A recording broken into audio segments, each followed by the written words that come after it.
Hello, I'm Virginia Walden Ford, and I'm going to be talking to you about my latest book, School Choice: A Legacy to Keep.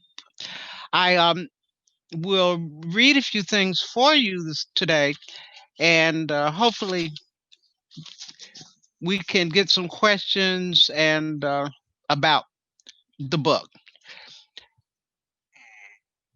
As chemical reactions, fires have their own unique characteristics. Some fires burn brightly, others burn softly and slowly. The flaming cross on my parents' front yard burned with a vividness I can still see half a century later. In 1967, my father, William Harry Fowler, had just become the first black school administrator in Little Rock. Today, the appointment of a black man to serve as an assistant superintendent of personnel for a school district might warrant a brief mention in a local newspaper. But as the South's Jim Crow era neared its end, my father's job made national news. Time magazine wrote a profile, and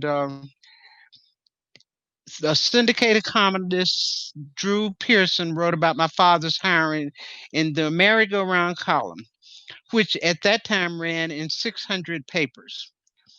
Little Rock had long been a hotbed of racial tension, especially when it came to schools. Still, a decade after the first students integrated Little Rock schools after the Supreme Court decision in Brown versus the Board of Education, the idea of a black man serving as a school district's lead personnel officer, the person responsible for hiring all the district's teachers, seemed earth shattering. Oftentimes, people have asked me why I became an activist, why I became an advocate. Being raised in Little Rock, Arkansas, with my parents who were incredible educators, William Harry Fowler and Marion Virginia Fowler, who was one of four teachers that integrated Little Rock schools, was made a great impact on me. They gave me the tools I needed to do whatever I could to make a change in the world. So as I became an adult, those things stayed in my mind always. I always thought, what can I do to serve my fellow man? In the late 1990s, I began advocating for schools in Washington, D.C., taking all the lessons I learned from not just my parents, but my teachers, Black teachers, and my church with me. And those people told me, even as a little child, that I could do whatever I wanted to do with my life. And I believed that. So I did. So, in writing this book, School Choice: A Legacy to Keep, I talk a lot about growing up in Little Rock, my sisters, my family members, all those people that impacted my life and made me the person I am today. I've been really lucky to have been able to find my way and to do something that I think has really changed how people look at education in this country. So tonight I'll take questions and I'll answer them in the best ways possible about my time growing up, my fight, the legacy, and I've also been very lucky because a movie was made about our fight called Miss Virginia, so that's been incredible. And this book tells even more about my fight and about my journey. So I guess we can start asking questions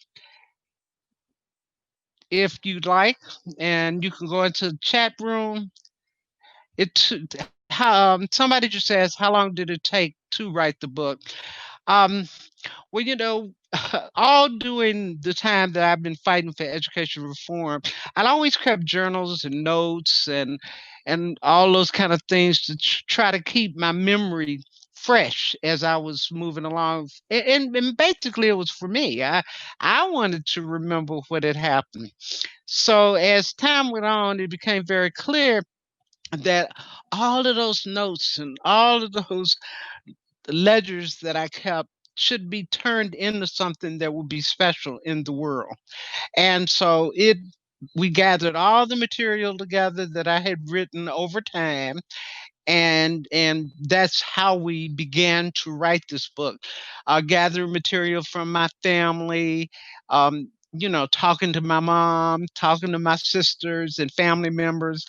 And so it took about a year to really sit down, a year of a lot of times to sit down and really write the book. I another question that is often asked is how did it affect my family? How hard was it for me to write about family? Well, there were certain things in the book that still make me cry.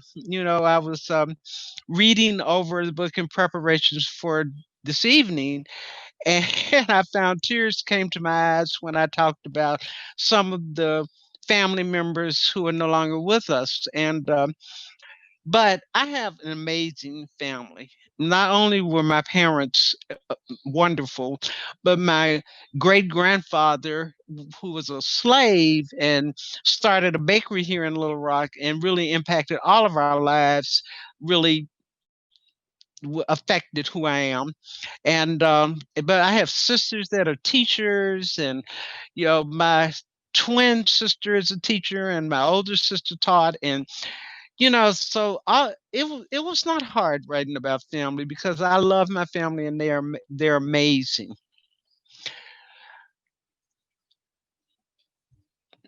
And another question is, did I do any historical research for the book? And I've kind of been the family historian, so I had a lot of things that I had been collecting just for our family, and I kept all of those, and many of those pieces of information are in the book.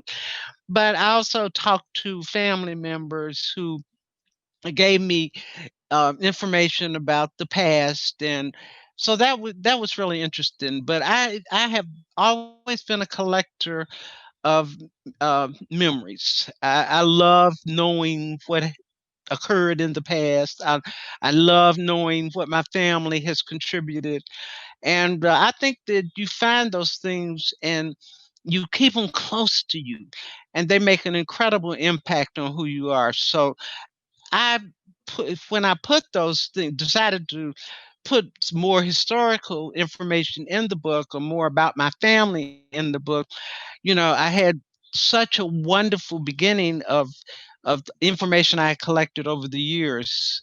So it wasn't hard. It wasn't hard. Some another question somebody said, did my parents get to read it? My parents are both deceased, but I know they're looking down and they're hearing me and my sisters. I have four sisters, and all of them have read it, and nieces and nephews and grandchildren and kids. But I know that as I was writing the book, I could feel them with me. So I know that they know about it and that they are proud of the information I was able to tell about our family. Someone is asking me, did your family leave Little Rock after what happened? I am sorry, and I'm assuming you're just talking about the cross burning. When my father became assistant superintendent of personnel for the Little Rock School District, the Klan burned a cross in our yard. We talk about it in the book. I remember I was a teenager, and I went to the front, and there was a cross burning, and then somebody threw a rock through the window, and it was very, very scary.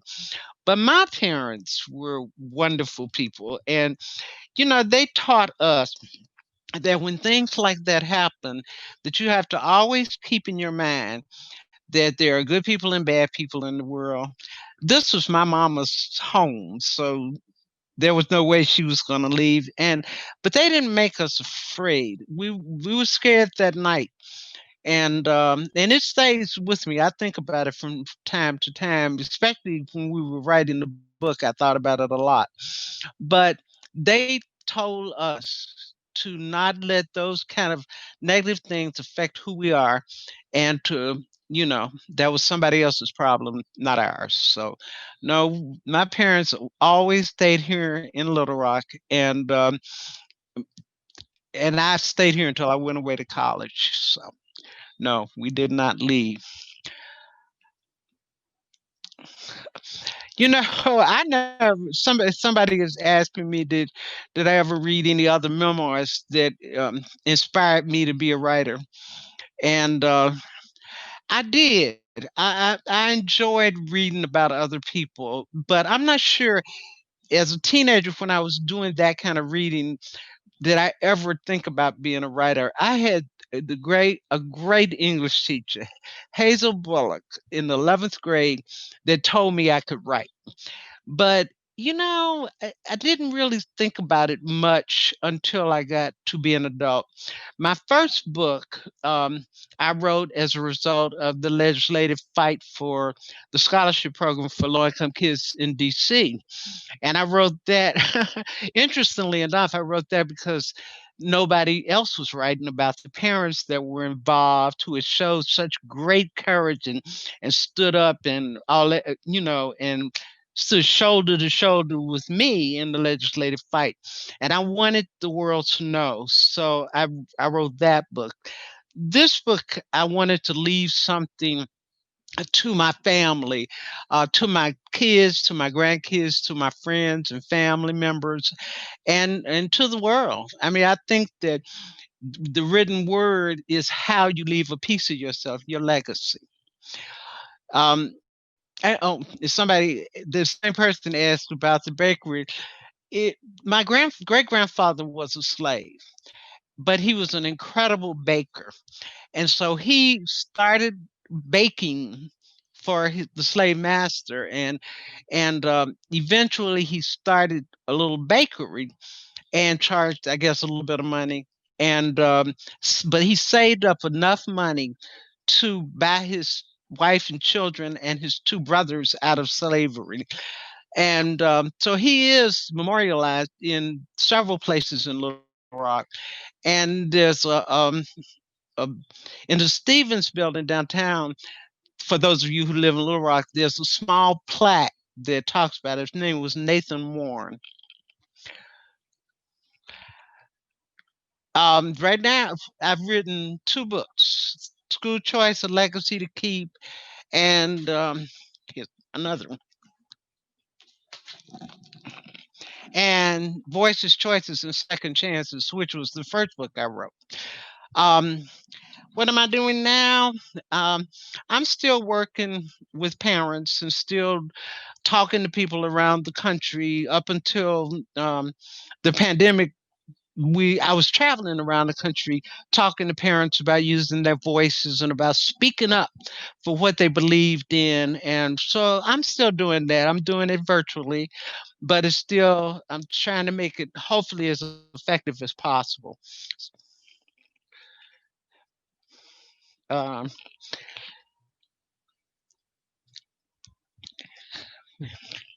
how someone asked me, how did my dad make it through? Um, well, first, my dad, William Harry Fowler, was just an amazing man. He believed in doing right. He believed in educating children. He was a teacher. He was a principal, and when he became assistant superintendent of Little Rock School District, he um he was determined that he was going to make the district the best he could. There's a little section in the book where Daddy says, if I can find it, he talks about why he does this. And he says, the progress Little Rock has made since 1957, when it board versus the Board of Education, certainly has been an example of what can be done in the area of desegregation. I have a very strong conviction that a school system is no better than the people he can employ. And so he had great beliefs in finding the best people possible, no matter what race. But he was amazing. Um, let's see.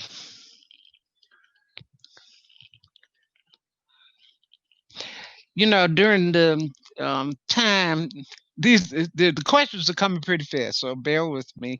During the time that I was in school, I graduated from Little Rock Central in 1969, and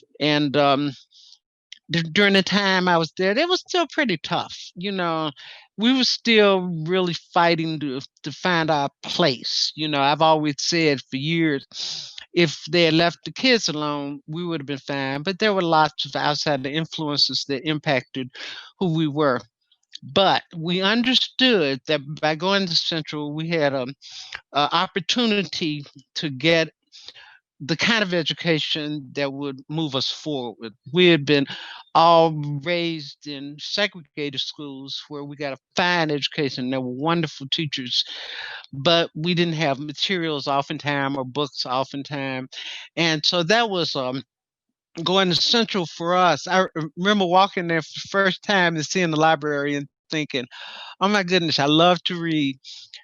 This is just amazing. So it was that time, and the times certainly have changed, but we learned a lot. We were able to find our places in society as educated young African Americans.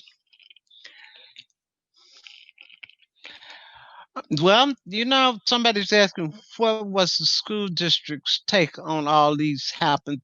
The superintendent was amazing, and he supported my father, and so did all other board members. And we were protected, and we were taken care of. It was 5 little girls. It was 5 of us, and but Daddy had a lot of support. He was well respected, and well loved. And I mean, I still run into people, black and white, who worked with my father, or who my father taught, or who he hired, who have all shown the utmost respect for Daddy's memory and for all of us. So, but he was just a very special man.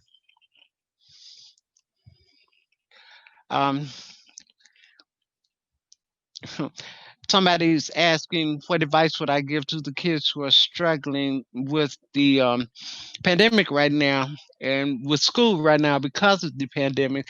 I've been talking to parents a lot, and I've been, telling them to, stay strong, use every virtual resource that you can find, and you know, continue to do your work. I have grandchildren who are in school. One is in school totally virtually. And I asked her the other day how she was doing. And she said, Grandma, I miss the kids. I miss being at school. But I'm doing okay, but I really miss being at school. And I think that's what the rest of the world is. We're missing being together. We're missing hugging and being with people that we care about. So I my advice to the young people out here that are really in the midst of trying to learn while all this is going on is to stay strong, study hard, and just continue on your educational journey. Somebody wants me to talk about my activism in DC. Well, I was a single mother of 3 children in DC. And my 2 older kids did pretty well, and they were all academically driven, both of them. My youngest son really struggled, and he was really smart, but he really struggled finding a way to fit in or show that. And um, he's an amazing young man, and And I knew that the school he was in was not serving him well. It started off with just going to school board meetings and talking to people. That is a lot of that talked about in the book, and just trying to find out what I could do to help him. And because I couldn't imagine losing a child to the streets of DC, and if you don't have an education anywhere, you can't move forward. It puts you in a terrible, terrible position. So I went to board meetings and I went to talk to people, to anybody I could that would listen to me. But most people dismiss me as, okay, this is another mother, creating havoc in the city, and that didn't set well with me. My parents always said, I could probably do something in my life where I could talk, because I could just really talk, and and so I just kept talking. I kept talking to people, and in DC, because DC is part of the national government. It's not a state, so it's basically run by the federal government. We have local elected officials, and there's more. They're they're getting more control over the years. But when I first moved there, the federal government, really did most of the things in DC. So it occurred to me one day, talking to some people and talking about there's a Milwaukee school choice program, and I had heard all about that and talked to a couple of the parent activists, and they told me, you can do the same thing in DC. You can At the time, DC had a 40% dropout rate. Um, there was violence in the schools, and we knew that there was something better out there. And my thought was that if we could find a way to send kids to a better schools, private schools or whatever, charter schools, then maybe that would be a way out. If parents had a choice, maybe kids would have a chance. And I tried, I tried enrolling my son in a private school, but I just couldn't afford it. And I was working two and three jobs, and I just couldn't do it. And so it became clear that we had to do something different that would really assist low income parents, particularly and working class parents, in finding better. The only people that don't have the ability to choose where their kids go to school are people that have no money. And so we couldn't move out of our neighborhoods to the better schools, or we couldn't afford private schools. And so there needed to be something that would give more options to parents. And so I fortunately was recognized by a member of Congress, Dick Armey, and who invited me to come speak to his committee. And I did. And as they say, the rest is history. It became more and more important for me to organize and gather parents. So we went door to door. We went to barbershops and all kinds of places, beauty shops, and talking to parents about what they could do.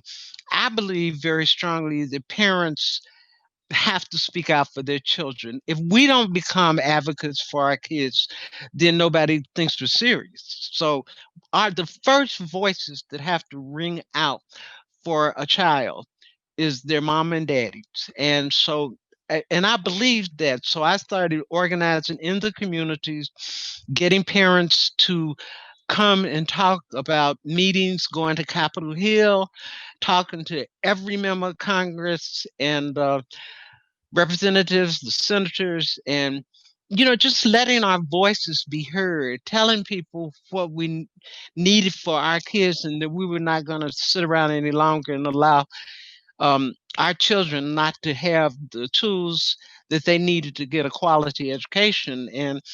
And over time, that we began our little group of parents, little ragtag group of parents, about 50 of us at the beginning, grew to hundreds and then to thousands, because everybody began to understand that if they stood up for their children, maybe change could come. It took a long time. It took years, but we never wavered. We fought hard, and we made people understand that we weren't going anywhere until we saw something better for our kids. So it was quite a journey. It was hard and sometimes scary. And sometimes, we had to figure out how to not be upset about what was going on. It didn't happen quickly.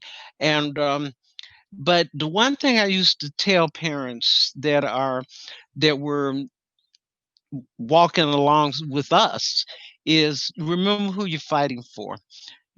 Every day when I got up, I looked at that little picture as I went out to work or fight or whatever. I looked at a little picture of my son and I said, this is who I'm fighting for. And I'm not going to give up. If nobody else wants to fight for him, I will. So that's kind of what happened. But it did happen over time. And, we built an army. We had thousands of people involved in our legislative fight. It was an amazing effort, but it took a lot of courage and a lot of um, talking and you know, a lot of commitment from parents to be able to pull it off, and we did. Somebody's asking me, um, do my kids write? You know, my daughter is a writer, and so she's writing. She's raising her daughter as a single mother in DC, and she's writing journals, so that's been really cool to know that there's some kind of record that's going to be written.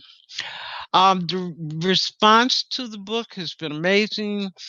Parents have called me from all over the country because what parents need right now, in my opinion, is inspiration, and they need to know that they're not out there by themselves all alone. And that's what I try to say to them. If I could do it, then certainly you can do it. But it's not easy, and you got to make a true commitment to talking to people and telling them what your needs are and doing all those things necessary to get it done. Okay. Um,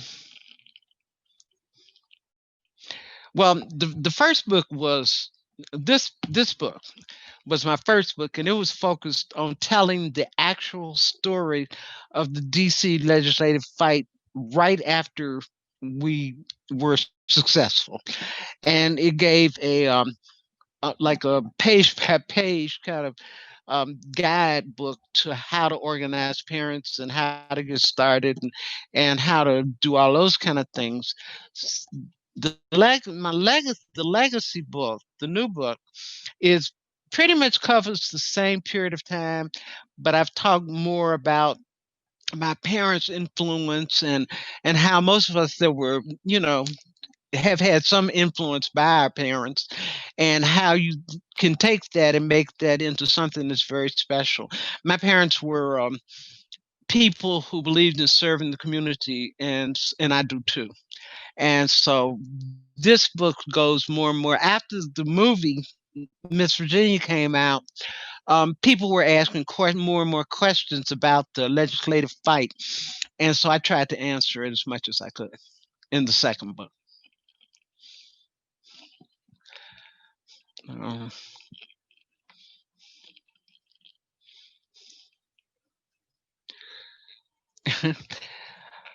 um, somebody asked me, about some of the funny things that came about when I during the legislative fight. Well, I mean, there are a lot of funny things, but something that I could remember. Actually, my sisters and I were talking about it the other night. One of my twin sister, Harrietta, was with me for part of the legislative fight, so she had my back, and we were going from office to office talking to members of Congress, and we didn't take kids out of school, but when kids were out of school, we took them with us because they needed to be there as well. So we had one mother that brought her two middle schoolers, and then she brought her twin little boys who were 4 years old, and we were seeing a member of Congress who um, we made an appointment with. But when we walked in, somebody made a comment about the children being there, and I said, "And the children will be fine. They know how to act." And it was really a little disconcerting. But then we started walking into this member's office, and we turned around, and the little 4-year-old twins were sitting there, and they had their book, and they were holding it up, and they were really into it, and we realized the books were upside down, because they didn't read yet. So, sometimes we could laugh about those kind of things, but it was pretty serious. You know, we didn't have a lot of funny times, but we had a lot of great times. Happy times, and um, so that was really important to us. I mean, we do things with the parents, so because fighting in a political battle is hard, and it could be frustrating.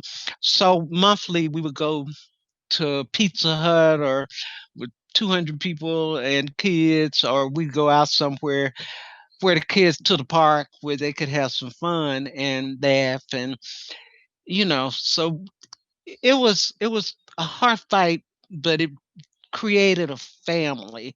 If I go back to DC, um 2,000 children probably call me mama or grandmama. I mean, we created a family of people who fought for the right thing for the children.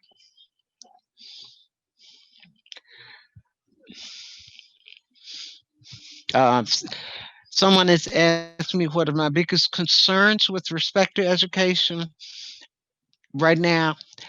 I've been worried for the last year, as we all have, about how the kids are being educated, but I have a lot of faith in parents, and I believe that parents have really done their absolute best to um, link with teachers, who I have the utmost respect for, to educate children, especially when it was just virtual.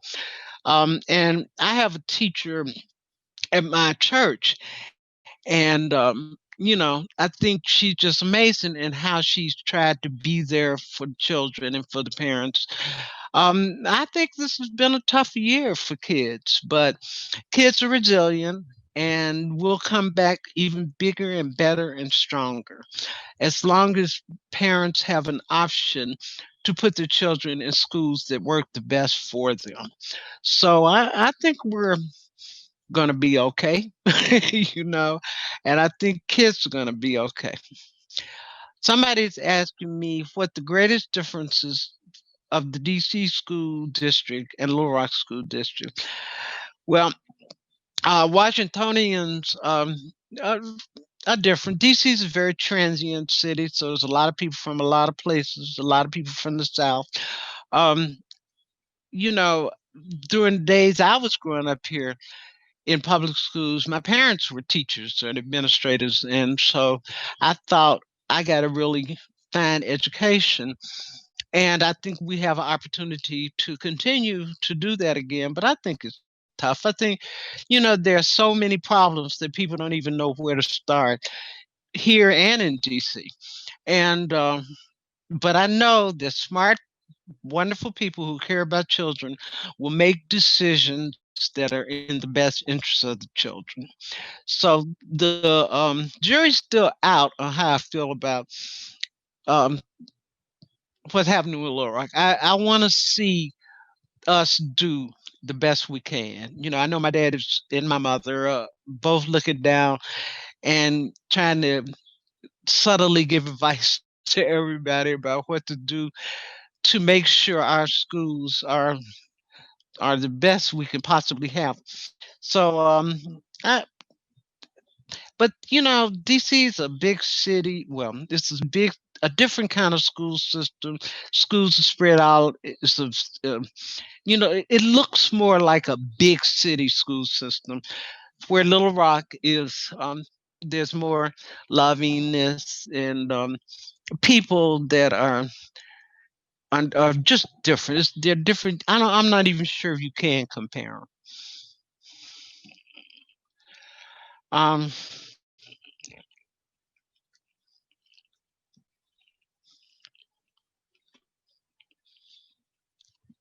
so somebody's asking Harrietta a question she needs to answer. Uh, but somebody's asking me, am I optimistic about the future of civil rights and activism? I am. I'm very optimistic. I believe that in light of the negative things that have occurred over the last few months, I believe there's a real conversation going on. I love these young people that are um, getting out and having calm, informed conversations. And there's a group of young people in around the country actually that have been writing me that I've been working with, and they've been talking to me about how we're able to have a legislative fight in the midst of racism, and because most of us at the beginning were African American, and and sometimes we were not treated the best, but we armed ourselves with information. We were dignified and gentle, and they couldn't shut the door on us. And so I tell these young people that keep talking. That's what you have to do. You have to keep talking, but make sure that people hear you. A reporter told me one time that if you get interviewed and you yell at the interviewer, they won't come back.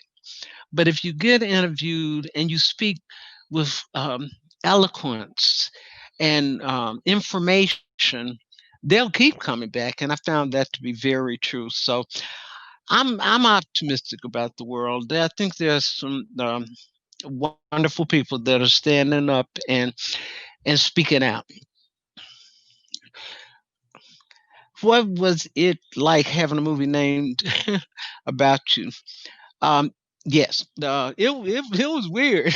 I'm gonna be honest. I actually at the beginning thought, can't y'all name this movie something else? And because it was weird, it was surreal. Um, but it turned out being the best name for the movie, and that's what 1,000 people in DC call me as Miss Virginia, and then I come home and everybody calls me Miss Virginia. So I'm a product of the South, and so it turned out to be fine. But I did meet Uzo Aduba, who played me in the film, and she's a lovely woman. I'm really happy for the successes she's had since our film premiered last year. Um, and she's a great actress. I was really pleased. Um, what somebody Brad is asking, what parts of the book do I struggle with the most? Most of it. I either cry remembering my family at the beginning and thinking about how blessed I am to have grown up in this city with these wonderful people, not just my mom and daddy, but teachers and preachers and all my friends. So that always makes me very sentimental and emotional. And then when I get into the legislative fight, um, part of the book and I start reading about that, I get angry all over again. Sometimes I, get emotional about um, those kind of things. So, it. I don't want it to sound like it was an easy book to write. It was easy book to write because we had the material. Emotionally, it was not an easy book to write. It is an emotional story, if you will, and so that was pretty hard. But I think talking about the legislative fight was probably difficult in that kind of way. It was just, you know, this happened in 2003. And there are some parts that are in the book that we put in the book that I didn't necessarily want to relive. Um, you know, it was just too hard to think about. It was hard when it happened. It was hard to think about it now. Um, but the film, and one of the reasons it was so important to go and write the book, the film is amazing. You know, one of the things that, and not because it's about me, but because it is a good film, and it shows how so many people. I wasn't the only one, but DC's program was a federal program. We had a lot of attention, but there were thousands of parents all over the country, black and white, that were fighting for their children right at that time. And so the filmmakers were amazing in understanding how I felt about that. I believe that parents can look at the movie and see themselves because it was written in their honor, you know.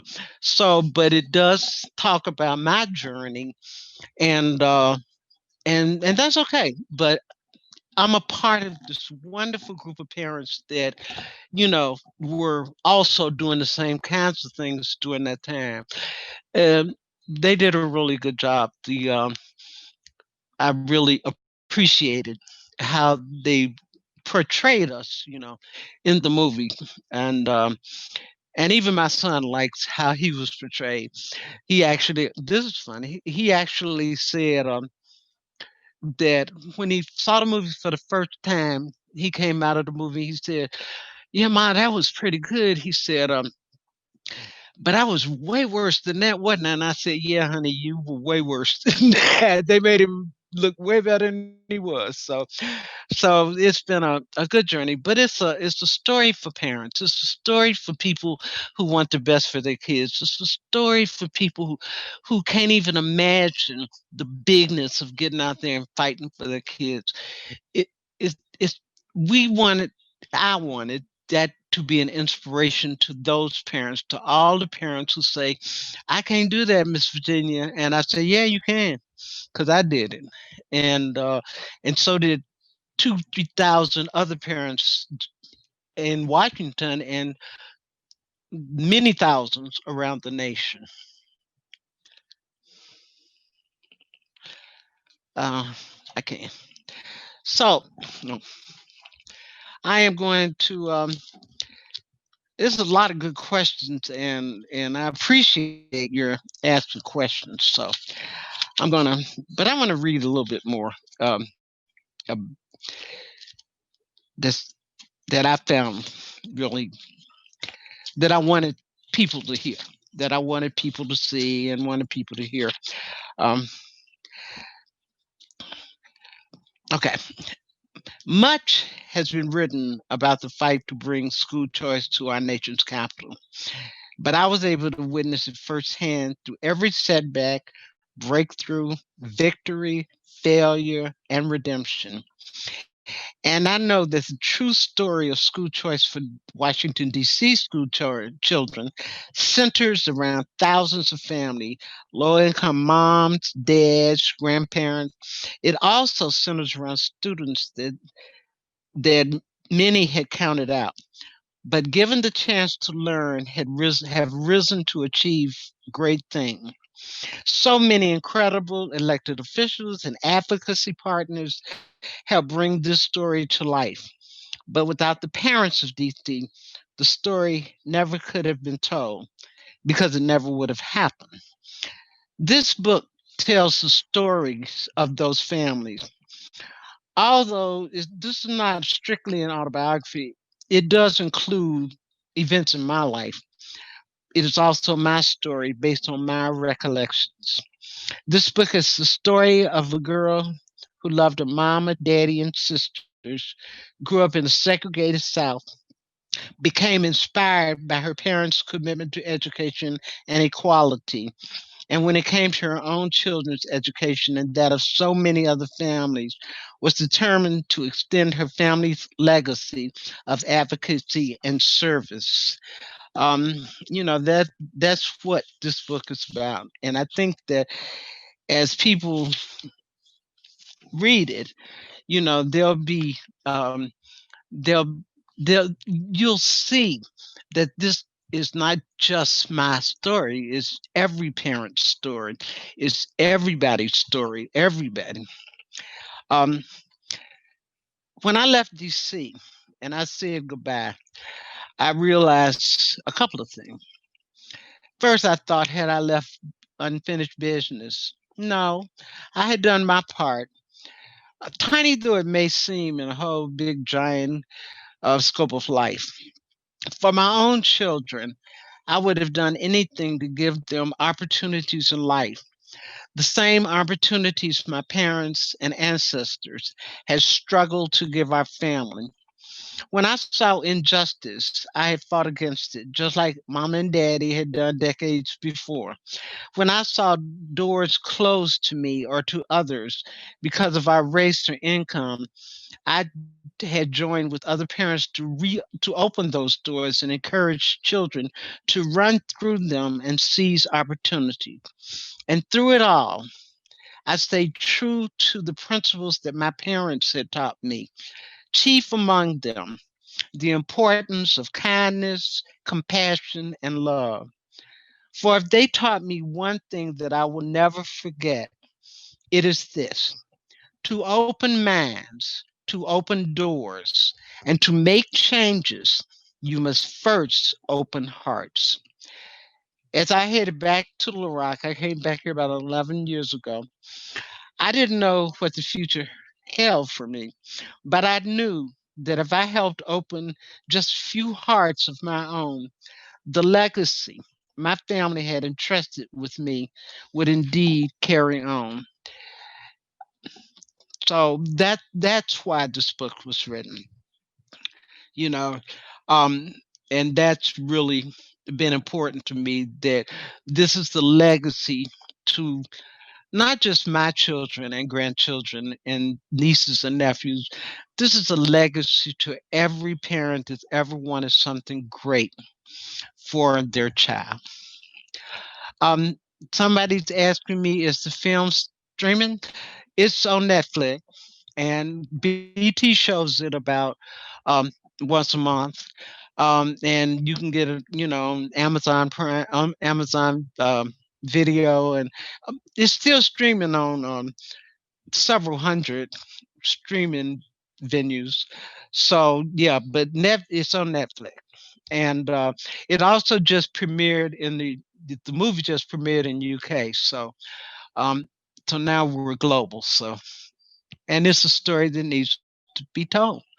This is a story that we all, especially right now in the midst of so much going on in this country, we need to see something really special.